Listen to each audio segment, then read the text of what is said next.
Ito pa ang aming sinishare sa International Marketing Group. Building your future.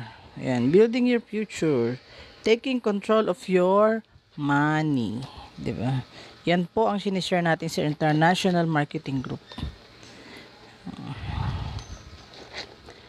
Ano nga ba ang pinag-uusapan dito? Ayan po.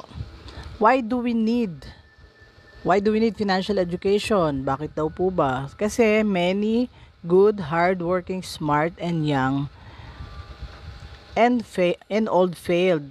Sabi nila, mga bata pa raw, masisipag daw tayo mga Pinoy eh. Mga smart, matatalino, tapos bata pa, masipag magtrabaho, pero tumatanda na nagfi-fail.